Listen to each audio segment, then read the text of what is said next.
Buenas, mi nombre es Eric Ramírez Rojas, soy interno universitario de la Universidad Autónoma de Centroamérica y el tema que vamos a revisar el día de hoy es la patología de cadera. Dentro de lo que iremos desarrollando poco a poco es la introducción, la definición, la epidemiología, la etiología, los factores de riesgo asociados a cada una de las diferentes patologías, la fisiopatología, el diagnóstico, el tratamiento y las conclusiones de cada una de las patologías que veremos a continuación. La primera patología que vamos a revisar es la displasia evolutiva de la cadera. Esta se define como una serie de anormalidades desde el punto de vista morfológico y dinámico en la articulación de la cadera. Anteriormente se le conocía como luxación congénita de la cadera. Este nombre se descontinuó debido a que varios artículos y varias investigaciones llegaron a la conclusión que no necesariamente tiene que ser congénito, sino que también se puede presentar a nivel de la vida postnatal, por lo cual se decidió retirar este nombre. Se puede presentar en una o en ambas caderas que estén luxadas, que es lo más frecuente, y en nuestro país también, que estén subluxadas, inestables, o presentar únicamente una displasia acetabular. El 30% de todas las cirugías de reemplazo articular de la cadera son consecuencias a una displasia evolutiva de la cadera. Este porcentaje ha ido aumentando ya que pues es el principal tratamiento, como veremos más adelante. Con relación a la epidemiología, el 2% de los recién nacidos vivos en nuestro país es de 6 de cada 1000 nacidos vivos. Eh, Uno de cada 100 de esos 6 tiene la cadera luxable, por lo cual lo hace de los tipos la más frecuente. Femenino, 4 veces mayor a lo que puede presentarse en los varones, que es una característica muy importante que la diferencia de las demás. Y con la etiología y la fisiopatología que vamos a ver más adelante, que tiene que ver con que sea más común en el sexo femenino. En el 60% va a dar en la cadera izquierda y el 20% en el derecho, así como es bilateral. Con relación a la etiología, hay un componente hormonal muy importante. Estos son solo teorías. Se cree que hay un papel muy importante que tiene que ver con la progesterona, los estrógenos y con las relaxinas. Em, que esto podría explicar por qué es más frecuente a nivel del sexo femenino. No se sabe con exactitud cuál es el papel que tiene, pero se cree que tiene un componente bastante importante. Un componente genético que se sabe que cuando algún familiar directo, sea padre o madre, el riesgo aumenta casi un 50%, y cuando se tiene algún hermano o alguna hermana con este tipo de patologías, el riesgo aumenta casi en un 65%. Entonces se cree también que hay un componente genético asociado con el componente hormonal más los diferentes factores de riesgo, que estos son que se van a dividir en dos, en mayores y en menores. A nivel de los factores de riesgo mayores, saben, como ya les he mencionado, el sexo femenino, antecedentes familiares, ya sean directos o las siguientes generaciones, y todavía más si es un hermano, como ya les había explicado. Una presentación pélvica en el momento del parto, esto ya que puede eh, tener menos espacio a nivel uterino, por lo cual va a tener una seria dificultad en la cadera. En menores que sean primogénitos, una malposición uterina y también oligohidramios. Esto también está asociado con el espacio que va a ocupar el recién nacido. Dentro de la fisiopatología, vamos a tener que el acetábulo no alcanza una forma cóncava y ni la superficie para poder adaptarse a la articulación. No va a alcanzar una esfericidad normal, y esto va a haber un retraso en la osificación, lo que va a hacer un cuello femoral muy corto. La cápsula articular se convierte en un ligamento suspensorio de la pelvis, teniendo que soportar el peso corporal y como va a tener que soportar tanto peso, puede presentar algún tipo de hipertrofia. Y esto va a hacer que exista un acortamiento en los músculos que hace más difícil la reducción de la articulación. Si este proceso continúa, la evolución natural es que se dé una artrosis, ya sea moderada o severa de la articulación a edades tempranas. Por lo cual, el diagnóstico es sumamente importante y debería ser en edades muy tempranas. El diagnóstico va a ser clínico con un examen físico asociado con los factores de riesgo. Como vamos a ver más adelante, parte de los protocolos es que aunque no tenga un examen físico positivo, pero tenga factores de riesgo muy importantes, debería de realizarse el tamizaje con las diferentes maniobras. Estas maniobras son las de Ortolani y la de Barlow, que desde 1962 son la técnica estándar para la detección de la inestabilidad de la cadera. Y hay un apoyo también en los exámenes complementarios, como lo son la radiografía después de los 3 4 meses y el ultrasonido antes de esa edad. La maniobra de Ortolani va a identificar a una cadera que se encuentra luxada en reposo, pero que mediante esta maniobra se logra reducir. Como vemos en la imagen, esa es la técnica correcta para realizarla. Lo que se va a hacer es que se va a abrazar el muslo, se pone el pulgar en la cara interna mientras el índice y el medio están en una cara externa y se lleva el músculo a abducción y para ejercer una ligera presión para recolocar la cabeza se va a percibir un clonk. Ese clonk va a hacer que la maniobra es positiva, por lo cual hay que darle referencia al siguiente nivel de atención. Cuando es negativa, se escucha, se percibe un clic. Esa es la principal diferencia para saber si está positiva o negativa. La maniobra de Barlow es aducir la cadera mientras se realiza una presión hacia posterior de todo el músculo. Esa es la técnica correcta para realizar la maniobra. Lo que se va a hacer es que con la mano se abraza el muslo y se va a explotar mientras otra mano fi- fija la pelvis. Al abrazar el muslo, se coloca el pulgar en la cara interna, tocando el trocante menor y el índice y en el medio en la cara externa del músculo, tocando el trocante mayor, lo que va a llevar a una aducción. Y se va a ejercer una presión en el sentido antero posterior. De igual forma, se va a percibir un clonk. Cuando se percibe ese clon es que la maniobra es positiva.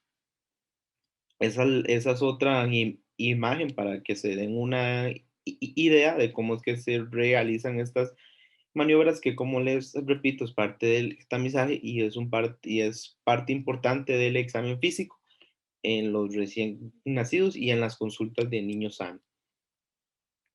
Otro signo es el signo de Gales y este básicamente lo que hace es comparar la simetría entre las dos rodillas, como vemos en la imagen. También se puede utilizar en los pliegues glúteos. Cuando uno esté más abajo que en el otro, va a ser positiva. De igual forma con las rodillas, una está más alta que la otra y eso va a hacer que sea positiva.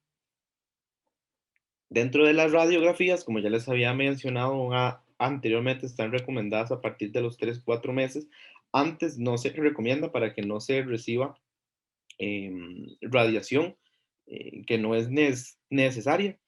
Y vamos a medir las líneas de Hall-Reiner, que es una línea imaginaria que se traza dentro de los dos acetábulos. La línea de Perkin va perpendicular a esas líneas de Hall-Reiner y la de Shelton es que va a formar un arco continuo con los bordes inferiores de la pubis. El ultrasonido, que es el método diagnóstico más importante en los primeros 4 meses de vida, que es principalmente cuando se debería de llegar al diagnóstico para poder reducir las consecuencias a futuro. Ahora, en parte del protocolo que se va a utilizar en el primer nivel de atención de nuestro país, hay que hacer la consulta del niño sano y se va a hacer el examen físico siempre. Si el examen físico sale normal, pero hay factores de riesgo, hay que referir a ortopedia, aunque el examen físico salga totalmente normal. Si el examen físico sale anormal, pues con más razón hay que referir a ortopedia. Con lo que me refiero a que el examen físico salga normal o salga anormal, es que la maniobra de ortolani sea negativa y valor positivo. Ahí debe de referirse a ortopedia. O si las dos maniobras salen que positivas, todavía con más razón. Si el examen físico sale negativo, pero por un diagnóstico, por imágenes, ya sea ultrasonido o radiografía, de igual forma se debe de referir a ortopedia para que se dé un mejor manejo y por supuesto un tratamiento. El protocolo para referir al Hospital Nacional de Niños puede ser por maternidad, por pediatría o por la consulta del niño sano en un EVAIS. Em, de igual forma, en el Hospital de Niños también se va a repetir el examen físico para verificar si es anormal o si es normal. Si es anormal, se va a comenzar con el tratamiento. Si es normal, va a depender de la edad que tenga el niño. Como les dije, si es menor de 3 meses, lo que se recomienda es el ultrasonido y dependiendo del resultado que éste tenga, ya sea normal o sea anormal, se inicia con el tratamiento. Y si es mayor de 3 meses, lo que se solicita es una radiografía en la pelvis para verificar si es normal o anormal. Si sale normal, se repite todos los años la consulta del niño sano. Ahora, con relación al tratamiento, lo que se utiliza es el arnés de Paldic, que es como lo que vemos en las dos imágenes que están en el lado.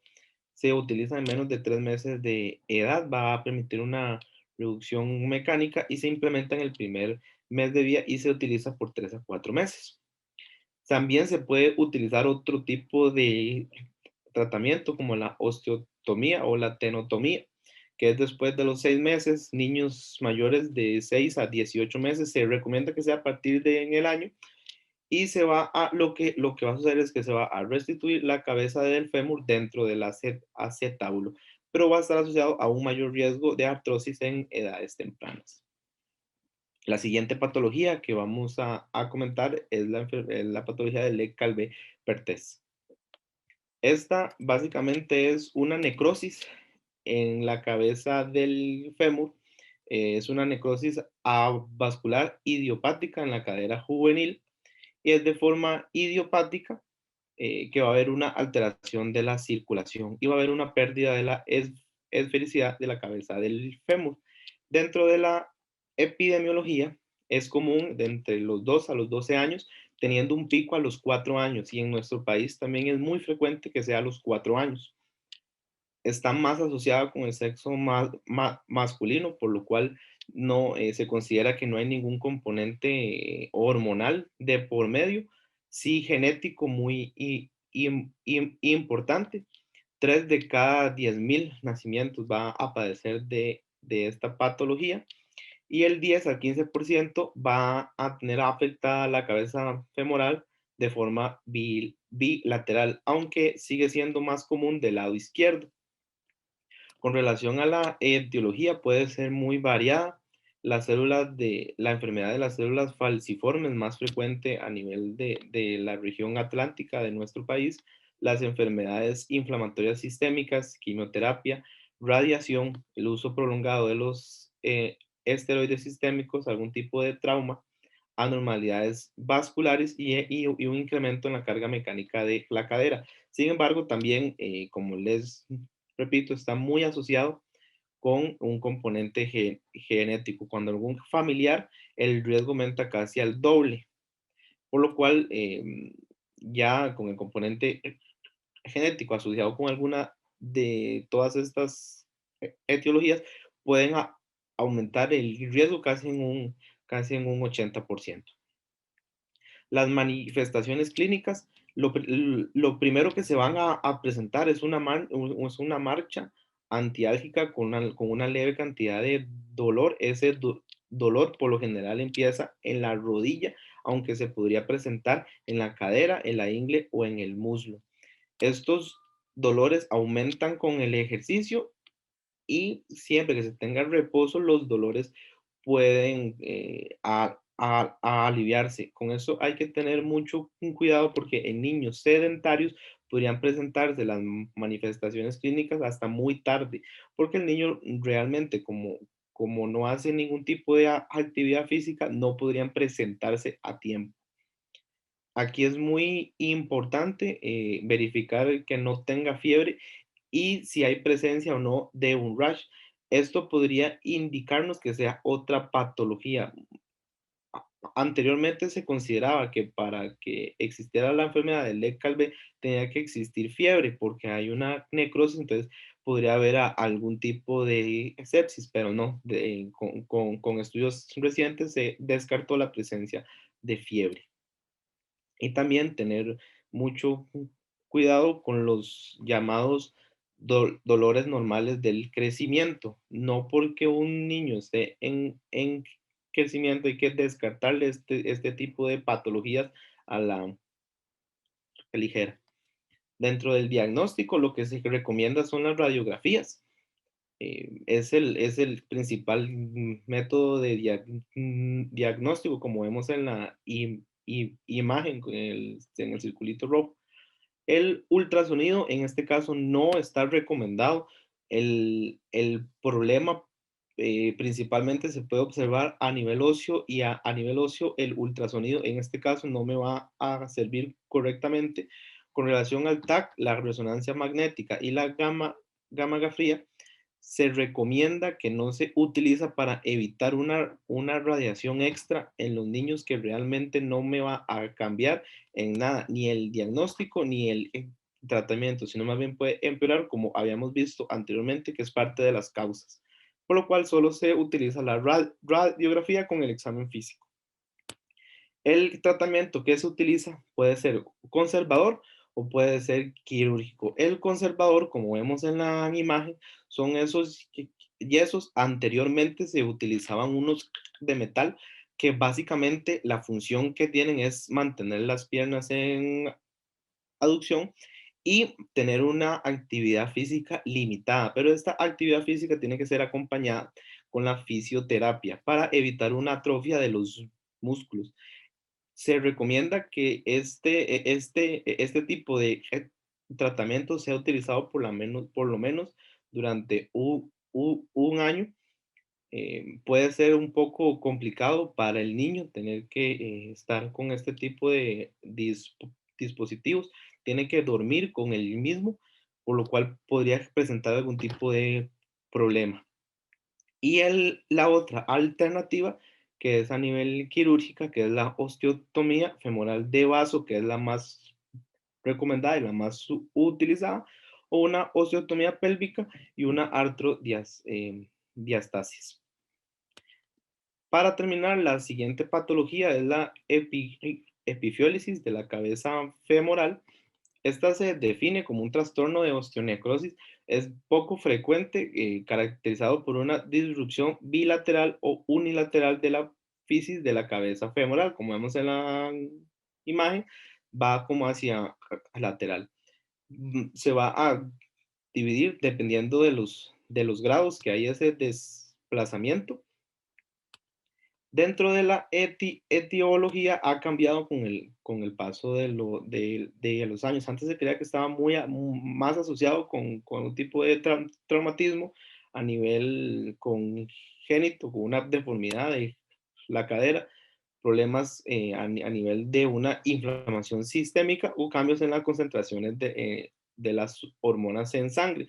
Sin embargo, se ha visto un aumento en los niños que tienen problemas de obesidad, por lo cual en los últimos años, como ha existido un aumento en los niños con obesidad, se ha visto el aumento de los niños con esta patología, por lo cual hay una relación directa que tiene que ver una con la otra. Las manifestaciones clínicas, el niño va a estar rígido a nivel de la cadera, va a tener un leve dolor que de igual forma disminuye con el reposo y empeora al caminar o al mover la cadera. Por eso es que es muy importante en los niños con con obesidad que tengan una buena actividad física para poder detectar este tipo de problemas. Una cojera que va a ir seguida de un dolor, va a tener una marcha característica y la pierna afectada suele girar hacia afuera. Dentro del diagnóstico, de igual forma, lo que se solicita es una radiografía, como les he dicho muchas veces, el examen físico y asociado con los factores de riesgo. Hay un signo que es el signo de Still, que es una doble densidad en la radiografía creada por la epífisis que se desplaza posterior y se superpone a la parte medial de la metástasis, de la metáfisis. Y la línea de Klein, que es una línea que se traza en la parte anterosuperior del cuello femoral en la radiografía anteroposterior y que corta la epífisis. En los niños que tienen esta patología, la epi- epifiólisis va a estar por debajo de la línea de Klein. Para el tratamiento, lo que se recomienda es la fijación con tornillos, que es la más recomendada, como vemos en la imagen, una, se puede utilizar un injerto en este óseo también, una luxación quirúrgica con osteoplastia de la remodelación del cuello femoral o la fijación in situ de las múltiples agujas. Pero la más recomendada es es la fijación con tornillos.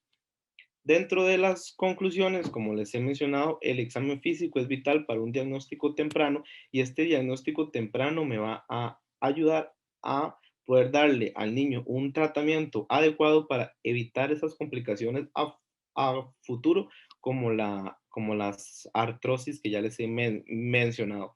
Las manifestaciones clínicas pueden ser confusas. Recordemos que la gran mayoría empeoran con la actividad física. Entonces, si un niño no tiene esa actividad física que se recomienda, pueden presentarse muy tarde, por lo cual confundir con el diagnóstico. Además, también no confundir con los dolores llamados normales del crecimiento. Se puede apoyar en los exámenes complementarios, recordando la edad de cada uno de ellos, ya sea menor de 3 meses, mayor de 3 meses, y en la patología de Gleck-Calvé, recordar que lo que no se recomienda es el ultrasonido. El tratamiento ha ido cambiando, ha ido mejorando, como les mencioné anteriormente, antes se utilizaban dispositivos que podrían afectar tanto la calidad de vida que va a tener el niño durante 2 años, por lo cual utilizar el tratamiento que es adecuado.